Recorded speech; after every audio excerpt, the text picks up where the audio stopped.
Boom, just like that, back again. Bowlmas Day 3.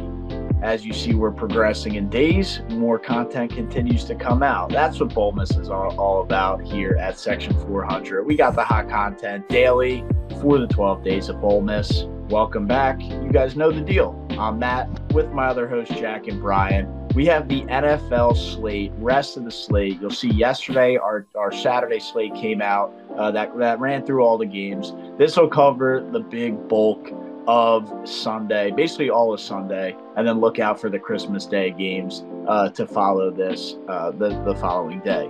But yeah, this is the bulk of the slate this week. This is where you'll see some games that aren't the greatest, some great games that have playoff implications. But like always, regardless of the game, we're giving our top analysis and our best bets from each individual game. So without further ado, let's jump into game number one, which is the Packers traveling to the Panthers in a pretty horrible game. We thought the Packers had some life here and have kind of tailored off and not been that great the last couple of weeks. And the Panthers are the Panthers in absolute shambles, 2-12.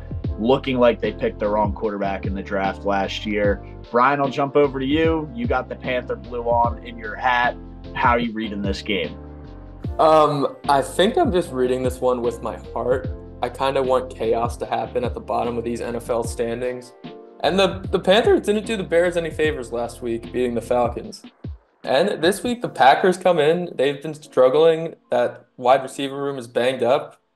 Maybe the Panthers want to have a good end of the season here and make the Bears fans sweat a little bit. So for that reason and that reason alone, I'm taking the Panthers on the +5. Wow, interesting play, but I honestly got to say I don't hate it. Jack, you reading it the same way, or are you going to take what probably most of the public is doing and roll with the -5? I'm not going to take either one. I don't hate the +5 for the Panthers. I definitely think that the Packers are a slipping team. This is a team that we thought was going to be a playoff team lock after they beat the Chiefs 3 weeks ago. But then over the past 2 weeks, they've lost to the Giants and the Bucks, and not in great fashion either. So that Giants game was on prime time, and just a bad look for the Packers and Matt LaFleur. So it's hard to trust them right now. I won't do it. At the same time, the Panthers should not be winning 2 games in a row during the season, not with Bryce Young and the way he's playing. That was a lucky win that they pulled out. I mean, just a gross game in the rain against the Falcons, and we all know the Falcons are a struggling team as well with Arthur Smith at the helm. So in this one, I'm actually going to go with the Packers -5. That's actually going to be my play in this one. Wow, interesting. Started out by saying, We what's that? don't like pushes though, so we're gonna go safe on this one and buy it down to 4.5. I was going to say you're going to go up or down there, but going down, taking the minus, basically minus to win by 5 cashes your bet. It was interesting. You started out by saying you're not going to take either one, and then you jumped all over the Packers to go against Brian. So we have a little first game opposite play between you two, and we'll see how this one tails off. I'm actually going to stay away from it. I'm not taking the +5 or the -5. I think this is extremely disgusting. But I'm like, it's a home game. On the early weather reads, it's saying 52 degrees and sunny, so a relatively nice day for football.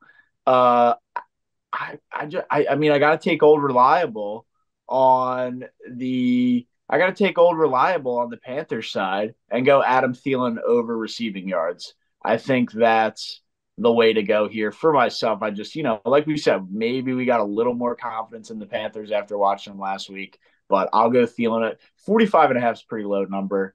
Packers haven't looked particularly amazing. I'll roll with the over 45.5. I mean, come on. Thielen 50 passing yards is like death and taxes, bro. Shit just happens. So hopefully that cashes, and good luck to the both of you as you face off in this first game of the slate. Moving on, Seahawks, Titans, pretty disgusting game, but the Seahawks are still alive. The Seahawks now have this rejuvenated life behind quarterback Drew Lock. Jack, I'll jump to you. Are you bought in on the Seahawks, or was it just kind of heat of the moment, lucky win against the Eagles, a struggling Eagles team? How do you read this one? Eagles are a struggling team, and I think that really gave Seahawks the edge. Also being at home with 12th man. Drew Lock somehow got the job done. I don't think any of us saw that coming. I think we all expected a big bounce back spot for the Eagles. Didn't happen. You got to give him credit, though. Drew Lock went out there, showed heart, balled out. DK Metcalf helped him out. JSN helped him out. I mean, you'd love to see that. And that's what I guess they drafted JSN for, to be able to make those plays and beat the Eagles in prime time and make Matt cry. But anyway, back to back to the game. Gino is back for this one. I think it's going to be, as you said, a pretty ugly one. Every game I've ever seen in Nashville with this Titans team under Mike Vrabel has been nasty. I think Will Levis will actually be able to air the ball out a little bit against this somewhat decimated Seahawks defense. I don't think Jamal Adams is playing all that good. I know that guy Tariq Woolen, almost won a Defensive Rookie of the Year last year over Sauce. He hasn't been playing that good. He actually got benched. So I don't know. I think Hopkins is gonna have himself a day. I still think the Seahawks pull out the win, but I think Hopkins is gonna have himself a day. Give me him over 62.5 yards.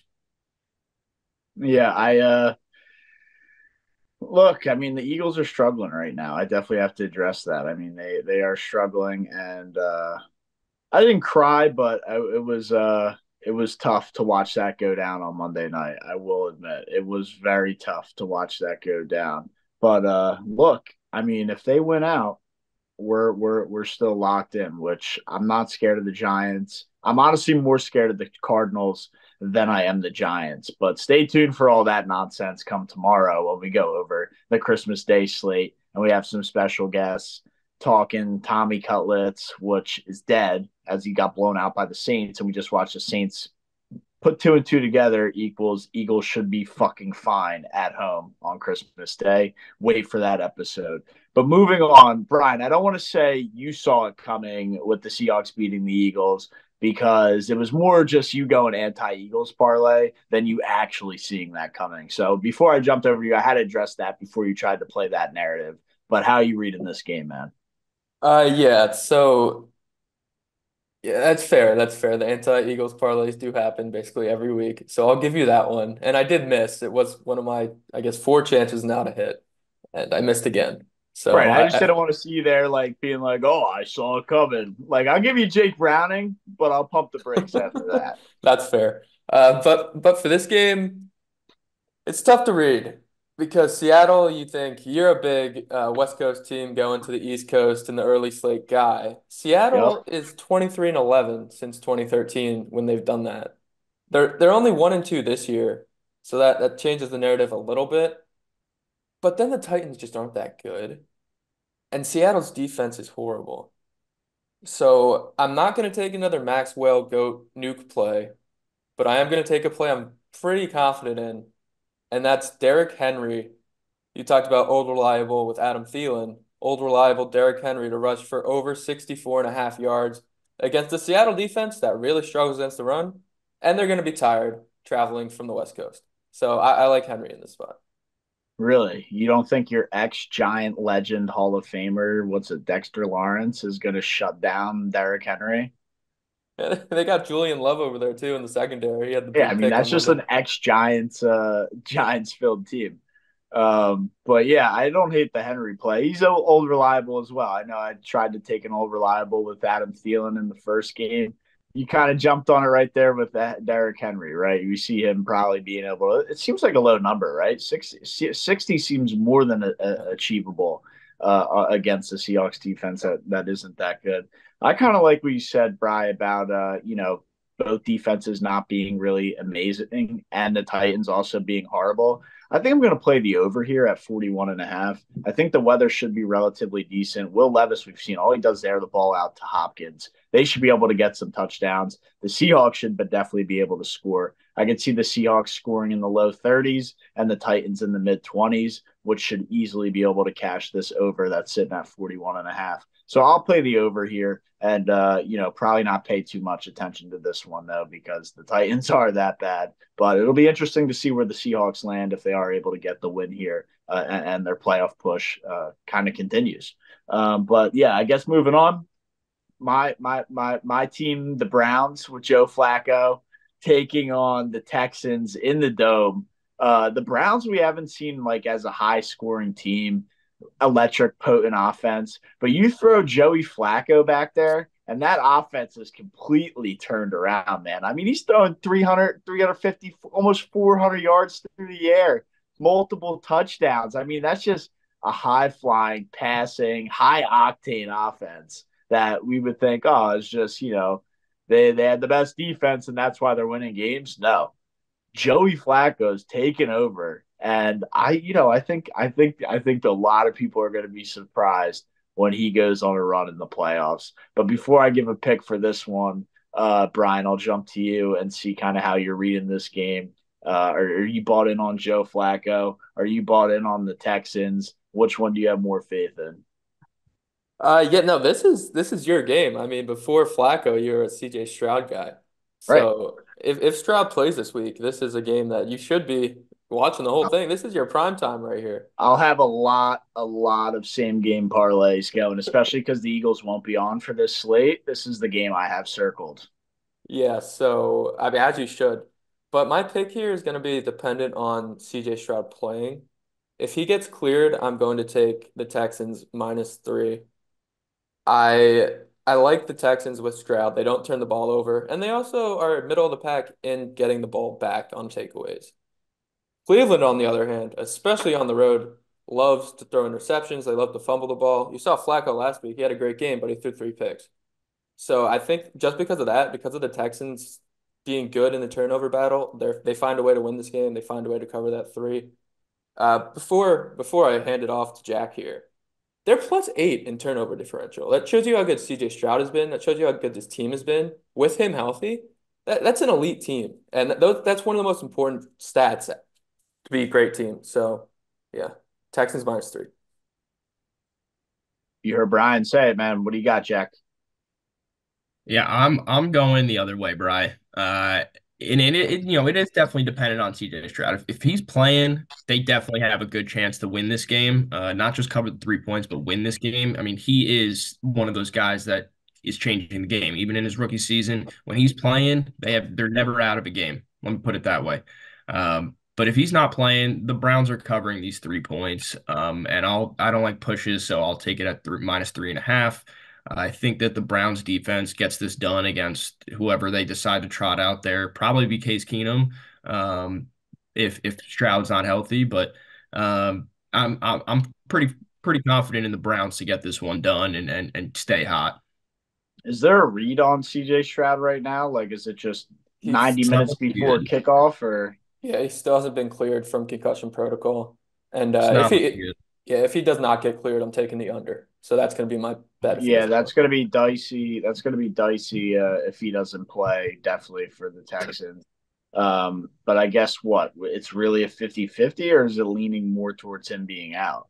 It's just It's leaning towards him not playing. If wow. you're not passing the concussion protocol this late in the week, especially, this is a Sunday game. It's not Monday, so I think there's a good shot that we don't get to see CJ Stroud out there. But don't get me wrong, I hope we do. That would make this game a lot more electric and a lot closer, I think. But if he's not playing, I think Browns -3.5 cashes with ease. Yeah, I like that play. The Browns are legit, obviously. Their defense, best defense in the NFL. And with Joey Flacco back there slinging the ball all over the place, it's even better. Look, this is in a dome. There's always points in the Houston dome. Like Flacco's going over his passing yards. Like that's not a question. I'd take his. I don't know what his passing like touchdowns is set at, but if it's like over 1.5 for like -130, I'm literally putting multiple rent payments on that because that is just absolute lock city. Joe Flacco is 100% throwing 2+ touchdowns in this football game. And he's soaring over the passing yards. The Texans defense is good, but I don't think it's unstoppable. Teams have had success throwing the ball against them. I mean, Zach Wilson threw 300 yards against them in the rain. So I think Joe Flacco can get it done through the air with the passing. I like him to have 2 touchdowns. So if the line's offered at over 1.5, take the over. If it's offered at 2.5, or I highly doubt it'd be at 3.5, but don't take it. Don't take it up there. But yeah, give me some Joe Flacco juice. I love it. You could probably play the Amari Cooper over passing yards. You could play maybe Jerome Ford over passing yards. So there's a couple other ways you can play the Browns here and probably have some success. But my main picks the main pick, give me Joe Flacco over his passing yards. Moving on though, a game with playoff implications again with teams who I guess aren't really that good. The Colts taking on the Falcons. The Colts are okay. They're starting to find their way under rookie head coach Shane Steichen, and it's starting to look a little creative and molded together. I mean, listen, the Colts are working with Gardner Minshew, which is no hate on Gardner, but that's not going to be their guy for the future. They're going to be looking to get another quarterback in there. So it'll help they get Pittman back this week, but this game has massive playoff implications because the Falcons still are alive for some reason too. So they're going to be trying their balls off, trying to win a game. But Jack, I'll leave it up to you, man. You got the Falcon red on. How you reading this game? Yeah, well, let me tell you, I'm not going to put any money on the Falcons because I still hate them. I still hate Arthur Smith. I still think he's doing a terrible job. Yep. On the other side, Shane Steichen and his first year as a head coach has looked great, but I'm not here to talk about the coaches. I'm here to talk about these quarterbacks. I know you like the quarterbacks in the last matchup, but I love these two. Gardner Minshew and Taylor Heineke, in my opinion, are two of the best backup quarterbacks in the league right now. I don't think that Taylor Heineke should have ever sat behind Desmond Ridder. I mean, I guess you want to see what the young guys got, but Taylor Heineke is a playoff winning quarterback. People forget that he balled out for those Commanders when he was playing up there in Washington. He's a gritty football player, and so is Minshew. I mean, you see both these guys running it in near the goal line, taking big hits, trying to get to that pylon. I love them both, and it's kind of a shame that Taylor Heineke's got to deal with Arthur Smith right now because that's the reason why he's going to lose this game. The Colts are a good team. I see here that they're on the road as 2.5-point dogs. Don't really understand that. I think that they should be favorited on the road. So maybe there's something weird going on here, but give me the Colts on the money line. I'm sure if it's plus 2.5 right now, you're getting some good juice on that money line. Give that to me. Yeah, they're definitely plus money, and it's a good parlay juicer because they could definitely easily win this one on the road. But Brian in the Colts blue on his hat, how you reading this one?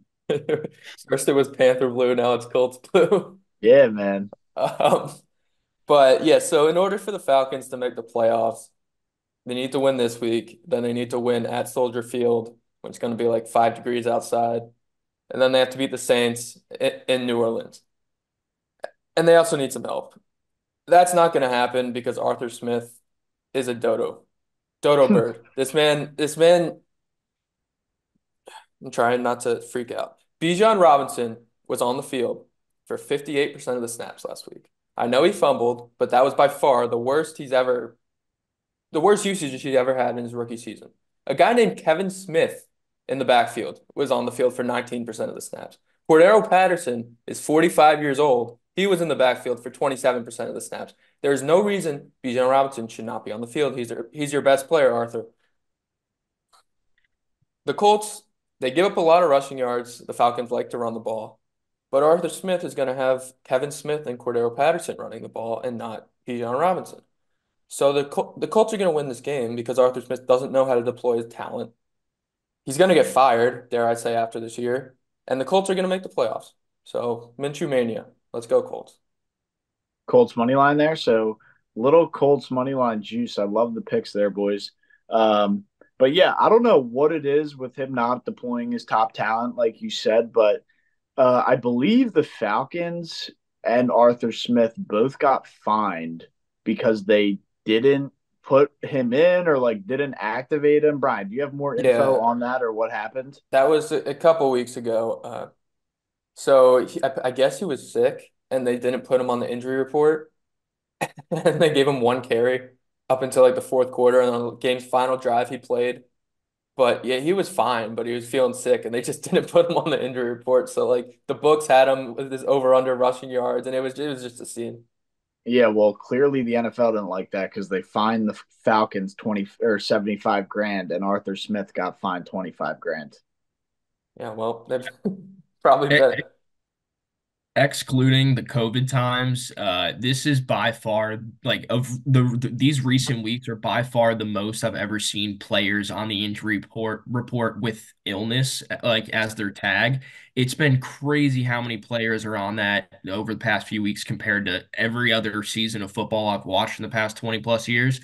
Um, and I think it's all because of that. I think it's all because when the Falcons decided, not to put Bijan on the injury report, and with him only playing a couple snaps that game, everyone is definitely caused by fantasy managers. Everyone's calling from Arthur Smith's head, like, what the hell's going on? Why are you not playing your best player? And then it takes till after the game for them to come out and say, oh, he was sick, not feeling well, didn't want to play him. And that's when everyone was like, well, you have to put him on the injury report for that. But no one did it prior to that. I mean, they're getting fucked. They're kind of being the what do they call it? The scapegoat. They're making them like the poster child for start putting your players on the injury report if they're feeling ill. Otherwise, we're gonna fine you a fuck ton of money. I mean, it's dumb. Don't get me wrong, it's dumb. I mean, but do No, what you gotta. that makes a lot of sense. Looking at the injury reports today, there was like every game and I had at least two people at questionable with an illness, and I didn't even think about that. But putting two together, that makes complete sense. Yeah. Yeah, it's pretty horrible, honestly, because we're seeing some big name players as well sometimes finding that list. I know Bijan Robinson's a rookie, but still, he's a guy you want to watch on Sunday. Got a lot of talent, high draft pick. I mean, come on, what are we doing here? But yeah, fuck the Falcons, fuck Arthur Smith, give me the Colts on the money line, and we'll do a views from Section 400 squad ride down in Atlanta. I hope they fucking blow him out, man. Fuck Arthur Smith. Yeah, also, before we move on from this game, were you guys aware Van Jefferson is an Atlanta Falcon? I had no idea because he sucks. Yeah. Yeah. I saw his prop listed He's at 9.5 for this week. And I was like, wait, Exactly what? my point. Is he's a receiver and his prop is under 10 yards. I mean, that's fine. well, again, this is an Arthur Smith offense, and well, he has Taylor Heineke throwing the ball this week, so maybe there's a shot he can get 10 yards, but definitely not high on the pecking order. Jonnu Smith's their number one receiver, and then maybe Drake London, maybe Kyle Pitts, but Jonnu Smith's number one out there. So Van Jefferson maybe can get in at like the 5 or 6 receiver spot. We'll see what Arthur Blank down in Atlanta, I think that's the owner, Yeah. decides to do with uh, his head coach for the Atlanta Falcons. But that's enough on that game. We'll squad ride the Colts. Colts money line, some plus money juice. Make sure you look out. We'll probably release it on the Twitter just so everybody can tag along, and we'll have some open discussion over there. But moving on to probably the worst game of the week, the Commanders taking on the Jets at JetLife. So cool to see. Last time the Jets played at JetLife, I was there and watched them blow out the Texans, and Zach Wilson threw for 300 yards. So is Zach Wilson's overpassing yards on the card for this weekend? I don't know because it doesn't even say he's playing. Yeah, he's also concussed. Yeah. So everybody is getting all these massive injuries left, right, and center. I have no way to read this game. I don't even want to give out a pick for this game because it's so disgusting. But the last time Brees Hall played in New York, he went over his receiving yards. So I took it last week. It didn't end well for me because the Dolphins basically blew out the Jets and Zach Wilson looked horrendous. I'll take Brees Hall, double down on the receiving yards. I mean, the Commanders aren't that good. So the Dolphins, I get it, have a better defense. I have no faith in the Commanders' defense here, and it's on the road. Even though the Jets are out of it, Jets fans still kind of show up. for games and cheer on their team. So I'll take Brees Hall's over receiving yards, and I'll jump over to you, Jack. Let's try and get through this one quick because this game fucking sucks. I really don't want to make a play on this game. That's why I don't want to do either, man. It's You, you horrible.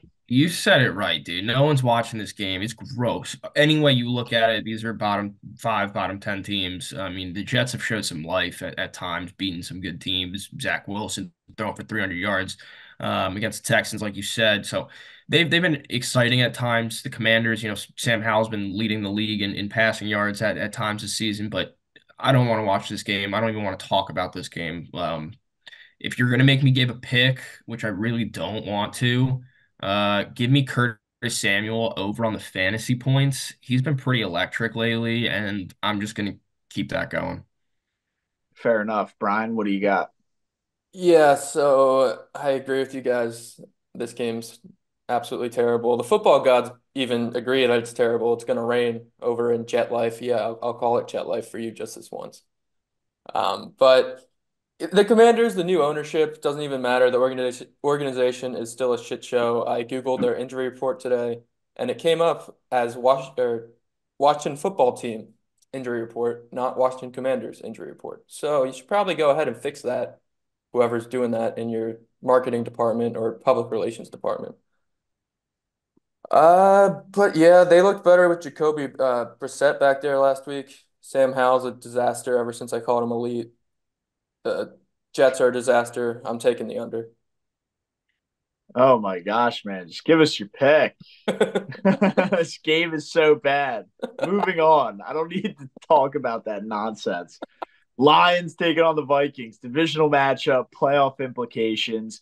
Finally a fun one. It's in the dome up there in Minnesota. Brian, you can kick it right back off. Where's this game leaning or reading? Like, what do you got?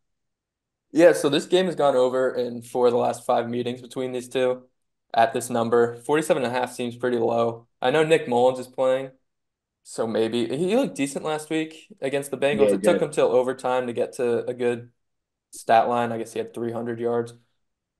But yeah, the Lions look great against the Broncos. I really like the over here. I think if you guys are down for it, I kind of want to build a little views from 400 same game parlay action here. All right. I'm down, man. What do you So got? What do you got? I think the first leg just has to be the over. I'm all over it. Yeah. Yeah, I'm cool with the over. And then we got to pick two pass catchers here. TJ Hawkinson at 53.5 in a little revenge game looks enticing. Oh, yes, it does. Does Sam Laporta stay hot and we make it a little tight Little end tight play? ends, tight end action. Yeah. You know, Both went to I'm Iowa as well. Is Hawkinson an Iowa guy? yeah, Yeah. they both are. I Laporta you know, went there as well. I like that juice, but I'm not gonna lie. I want to go Amon Ra in this one. Um, not Laporta, but Well, as So the you're old, saying what? Leave Laporta completely out or do both? I mean, leave as the, Laporta off. oh, you want to leave Laporte? I was going to say, as the old Chef Boyardee commercial used to say, why not both? All right, all right. Why not Odd, both? yeah, no. I mean, I'm Those cool could with be the either way. four. I just said the tight ends because they both went to Iowa, so I thought that'd be like a cool little. They'll both be trying to out outdo each other, but Well, I don't care if you want to roll just Amon Ra, we can roll just what Amon. if we buy Amon Ra down to 70 and buy Laporta up to 50 to kind of even it out there All and You right. say just like ride that. what? Amon Ra to have 70 yards and Laporta to have 50. Yeah, and then we'll just to make it nice and even, we'll have Hawkinson go for 50 and then the over 47.5. I don't hate it. All right. I'm with you. I'm with you. I'm cool with it. Let's All right. rock it and roll it. And yeah, sure. I don't know which way I was gonna lean with that way. So I guess you kind of saved it with the little parlay action right there at the end. But hopefully that all hits. I'm sure we'll throw out the picks on Twitter so you guys can follow along if you want to tail you know, the NFC North playoff implication same game parlay. Should be a fun one, so definitely stay tuned for any of that content that's coming out. Anyway, moving on to the Jags and the Bucks. I won't open it up, Jack. I'll just let you take it away. I mean, obviously, massive game for both teams, even Yep. though it's, uh, interleague, interconference, like whatever, you know, two different conferences here, but very, very, like, both teams need to win. Obviously, the Jags are your squad. Where are you reading this one? Matt, this one's tough. We've got a lot of people banged up. Trevor Lawrence is very questionable to play. We've got Zay Jones not practicing. Tyson Campbell and Andre Cisco didn't play last week in our secondary. They're both questionable entering this week as well. And they're probably our two best DBs. I mean, Tyson Campbell's without a doubt our best corner, and Andre Cisco is, in my opinion, the second coming of like Brian Dawkins with the way he likes to hit people. So, uh, I'm really not feeling good about this one with all the injuries we have. I mean, it's the Bucks, dude. We got to be beating the Bucks. I mean, come on, that's like the Florida rival. I'm still, dude. You know me. I'm gonna be riding on the Jags on the money line on the spread. I mean, that's just what we do here. But dude, it's gonna be tough with all the injuries we have. That's all I'm gonna say. Um, and as far as playoff implications go, this is a huge game for us. It's not going to be it's not like if we lose this game we're out, but if we lose this game we're no longer in control of our own destiny. And Matt, we like controlling our own destiny here. So I'm a little worried, but Duval till we die, and I just hope the boys can get healthy and we can make a nice little playoff run. Look, being able to control your own destiny is the best spot to be in. When you have to chase somebody who's in control, it's always tougher. So being able to control what you can control and lock up what you want to accomplish for the season is the best spot to be in. So they have that going for them, but like you said, a lot of injuries mixed in with the Bucks playing pretty hot right now. I mean, they've been pretty consistent the last couple of weeks. I think it could be a tough one, but maybe we see some points in this game because it's going to be sunny and 70 down there. So pretty solid day for football. Brian, I'll leave it over to you. Are you going to be playing the over here, or do you have something else on your mind? Yeah, the over won't be happening. Baker is cooking headed into this. I wish we were stationed in Miami Bowl, but you know, the Jags might start CJ Beathard. I know Trevor Lawrence played last week, but he hasn't practiced. It's just this game's not looking very enticing to me, at least. Tampa Bay's getting a lot of their guys on defense back. Carlton Davis will finally be coming back, War Eagle. I've been going back and forth all day. I'm gonna take Travis Etienne on the all-purpose yards. You've been a big APY guy the last couple weeks. They've all hit. I don't know if it's gone well for you. It has. It has. It has Rashad been White hitting. did it last weekend. It has been hidden. So maybe look out for Brian's APY play there on Etienne. Look, if CJ Beathard's back there, they're gonna need to feed Etienne. He's gonna be an easy guy to either dump the ball off to or obviously hand the ball off to. So yeah, I don't hate the play there at all. It could be a good sneaky spot. I like I mean, I think you could take Mike Evans or Godwin's over receiving yards. Godwin's been a little hotter than Evans. I know Evans scored a touchdown last week and had some yards, but Godwin had over like or he had almost had 150 yards last week. So I'll take. I mean, and then it comes in this week at 58 and a half, which maybe it's a trap play to take Godwin, but I'll play Godwin's over receiving yards. It should be a comfortable number for him to get. Look for him to have 5, 6, 7, 8 catches again. And if you want to juice it up, you can throw Mike Evans in there. They both might have a field day, but definitely give me Godwin over on the receiving yards. I think 58 and a half is a very achievable number for a guy who's been pretty hot, and Baker's playing well, and the Bucks have been rolling in the right direction. So that's how I'll roll for that. Those are kind of the picks for the game. Some player prop juice. Obviously, Jack going in there with the Jags because that's his squad. And look, like you said, they're not out of it if they lose, but they lose control of being to control their own destiny, and that's pretty important this time of year, especially with after this week we'll only have 2 games left. So interesting game to kind of look at going forward, but Yeah, I guess moving on to I know I said I like the Browns Texans game, but on paper this is probably the best game of the week. Cowboys Dolphins Sunday night game, is that, or is that a 425er? 425. 425, so probably America's game of the week. I wonder who will get on the call. Probably Nance and Romo, if I had a guess for the CBS spot. But yeah, Cowboys travel to Miami to take on the Dolphins. Hopefully Tyreek Hill's back. I think it's trending for him to be back if what I saw was I read correctly, but I'm not totally sure. Definitely kind of check out before game time if you got him in fantasy playoff matchups, because definitely want to be able to adjust your lineup, and still haven't heard an official ruling on him. So yeah, without kind of further ado, I'll jump over to you, Jack. How are you reading this one? What do you got? Yeah, the Dolphins have pretty much all of their playmakers a little banged up right now. Hill, Waddle, Mostert, and Devon Achan are all a little banged up. I mean, it's week 16. Everybody in the NFL is banged up at this point, but you know what I mean. They're not all of them are questionable coming into this game, but you know, even though they play, how much are they going to play? How healthy are they? How explosive are they going to be? You know, that's a big part of this Miami team is how explosive are you? Having said all that, I still think they get the job done. This Dallas team, as good as they looked at sometimes during the season, dude, they can't win on the road to save their life.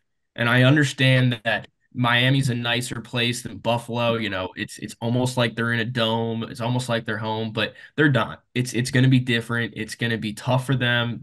I haven't seen it at a DAC on the road once this season. So even though the Cowboys are a pretty good team and the Dolphins don't like beating good teams, I still think that the Cowboys road is road the Cowboys road how they perform on the road is going to be more detrimental than how Miami plays against good teams. So I'm taking Miami in this one. I know it's a -1 for them at home, basically a pick 'em.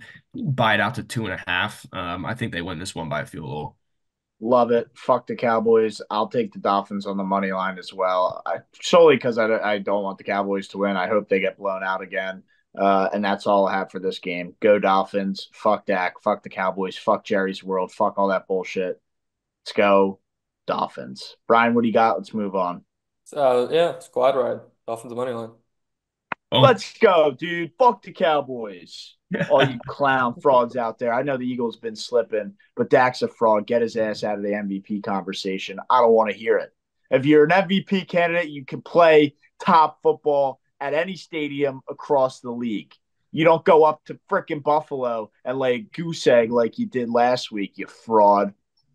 Sick and tired of seeing that crap. Cardinals Bears game sucks. Have nothing for you Hey, here. hey, hey, hey, hey. Sucks. Give me This is this. Kyler Murray. Give me Kyler Murray's over rushing yards, and give me Justin Fields over rushing yards, and we'll see both quarterbacks have a dual running battle, and we'll see both of those cash. Brian, I'll jump to you since you clearly love watching this game of two teams on 5 games under 500. So what do you got here, man? Can't Yes. wait to hear this. So if the Panthers win and beat the Packers, this may be the most intriguing game of the slate for me. So this is the battle of quarterbacks trying not to let their team draft Caleb Williams.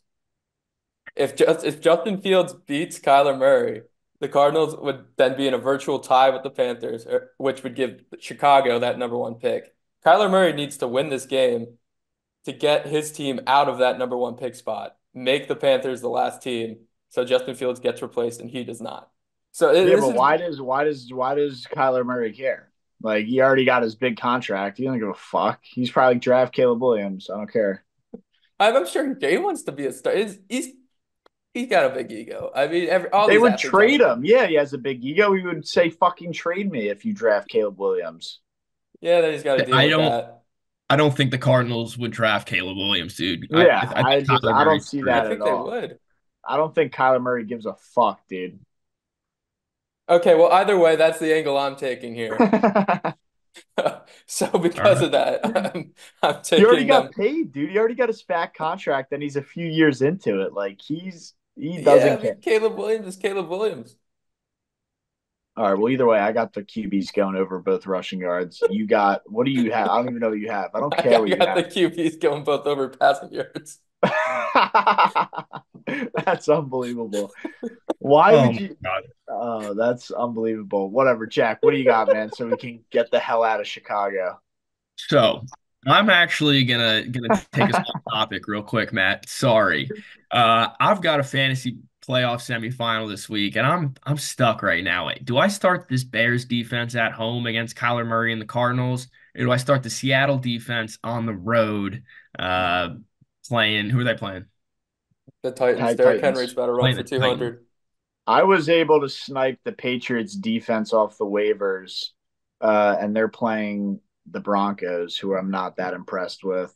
And the Patriots defense has been playing pretty well. I mean, they picked off Mahomes 3 or 4 times last weekend. So their last 4 or 5 weeks they've been playing well. So I've been pretty impressed with this Bears team over the past few weeks. I know that they haven't been necessarily winning the football games, but they have been playing a lot better than Chicago has played in the past, I don't know, almost decade.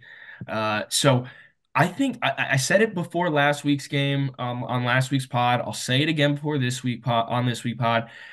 Look, Justin Fields is getting better. Like whether you want to see that, admit that, he is getting better. And this defense is also getting better. They're playing tough and they're playing behind them. I don't know why, but it seems like they really want to win football games. I mean, just you're out of it at this point in the season. Go get yourself a good draft pick. But they seem like they're really trying to win football games. Um, I'm gonna take I'm going to take the Bears in this one. I am. I am. I'm going to do it. I'm going to take the Bears. I know you think that you think that Kyler Murray needs to win this game to save his job, but I don't think he gives a shit. I don't think the Cardinals give a shit at all, really. And the Bears are a team that even though they have only 5 wins on the season, they're still playing really hard. And I think that they figure out a way to get it done this week.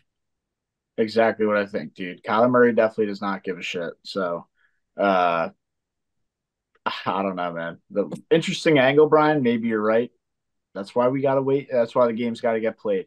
So we'll see what happens there. But moving on, final game of the Sunday slate, Sunday night football. Yeah. Um, Patriots Broncos, ugly one. I know I went on a rant about not taking the Patriots anymore. I'll keep it short and sweet.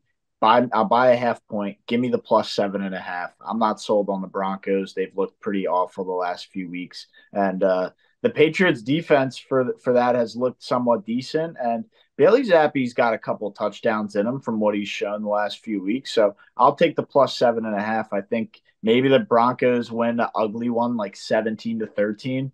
But nonetheless, I think the Patriots cover +7.5 here. But I'll jump over to you, Jack. Where are you seeing this one lining up?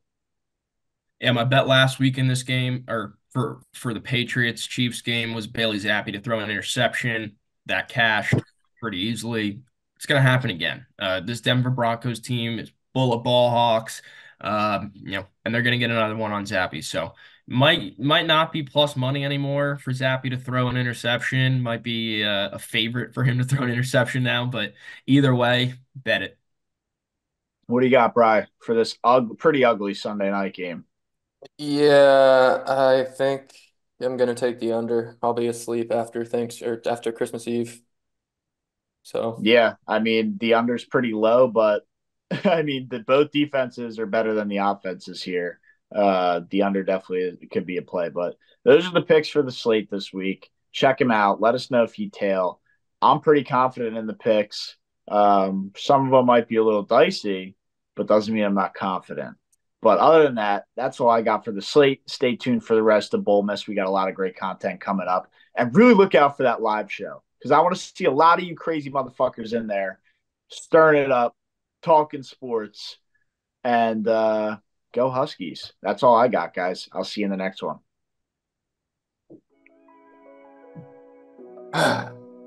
why Yamamoto? Why? War Eagle. Go Phils.